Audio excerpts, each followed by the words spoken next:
নমস্কার, good evening. আমি ইলমাস সৈয়দ। আমরা আজ এমন একটা বিষয় নিয়ে আলোচনা করব যা আমাদের সীমান্ত ঠিক ওপারেই ঘটছে, কিন্তু তার আঁচ এসে লাগছে একেবারে আমাদের দোরগোড়ায়। বাংলাদেশে কেন বারবার পিছিয়ে যাচ্ছে সেই দেশের সাধারণ নির্বাচন? কিসের জন্য এই এত সময় নেওয়া? আর এই পর্দার আড়ালে কি অন্য কোনো বড় খেলা চলছে? সাধারণ মানুষ বাংলাদেশের বলছেন তারা ভোট চাইছেন, কিন্তু ডক্টর ইউনূসের অন্তর্বর্তী সরকার যেন এক অদ্ভুত ধীর গতিতে এগোচ্ছে। সেই সময় সেনা বলেছিল 2025-এর ডিসেম্বর, হলো না। 2026-এর এপ্রিল অবধি ভোটের পর্ব পিছিয়ে গেল।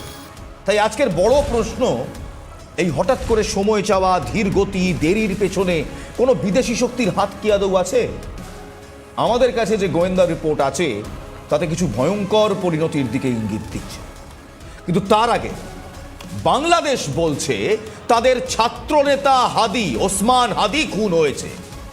বাংলাদেশ তাকে শহীদ আখ্যা দিয়েছে। দেখুন দেখুন, দেখাবো ছবিগুলো।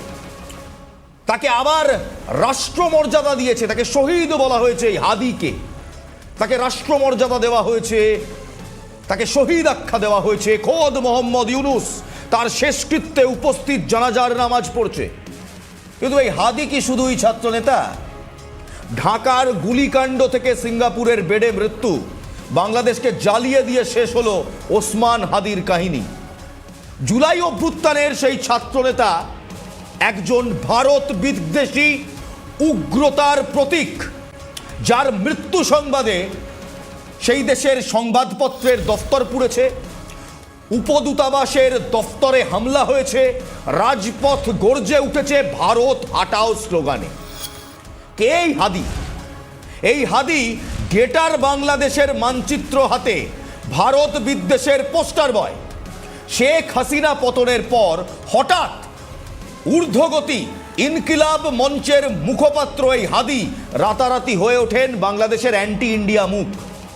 দিল্লিকে নিশানা করে দীর্ঘ মিছিল, কখনো ভারতের বাঁধ ভাঙার হুমকি, কখনো ফেসবুকে গ্রেটার বাংলাদেশ মানচিত্র, যেখানে আসাম, ত্রিপুরা থেকে উত্তর পূর্ব, পশ্চিমবঙ্গ, বিহার, ঝাড়খণ্ড সবকে দেখানো হয়ে গেছে বাংলাদেশের ভূখণ্ডের অংশ হিসেবে।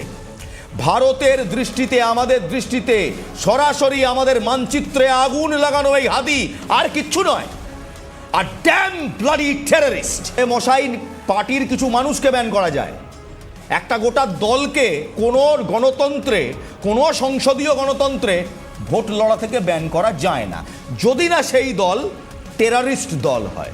যেমন জামাতে ইসলামী টেররিস্ট দল, কিন্তু তারা ভোটে লড়বে। আওয়ামী লীগ যারা বাংলাদেশকে স্বাধীন করলো, বঙ্গবন্ধুর দল, সেই আওয়ামী লীগ আজকে হঠাৎ করেই ভোট থেকে ব্রাত্য। আরও এক দল এই সত্যটা জানে, বাংলাদেশের কট্টরপন্থী ছাড়া আরও এক দল এই সত্যটা জানে। তাই তারাই ঢাকায় বসে বসে এখন এই ভয়ঙ্কর ছক আঁকছে। কি ছক বলবো, কিন্তু তার আগে আপনাদের শোনাবো হাদির সহকর্মীরা, হাদির এই ইনকিলাব মঞ্চ, যেটাকে বলা হচ্ছে ছাত্র নেতাদের মঞ্চ, সেই ছাত্র নেতাদের মুখের বুলি শুনুন, নিয়ে নিজেরাই ভাবুন এরা ছাত্র নেতা না পাক্কা জঙ্গি। দেখুন।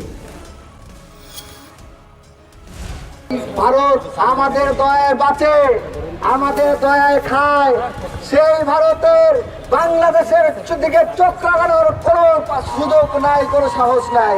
ভারত যদি তার দেশে কসাইদের ক্যান্টনমেন্ট বানিয়ে, জঙ্গিদের ক্যান্টনমেন্ট বানিয়ে বাংলাদেশকে অস্থিতিশীল করার জন্য, চোরাগুপ্তা হামলা চালানোর জন্য একের পর এক এই পদক্ষেপগুলো নিতেই থাকে, পরের বার আমরা আসবো, সবার হাতে থাকবে খুন্তা কোরাল, একটা ইট আস্ত রাখা হবে এখানে।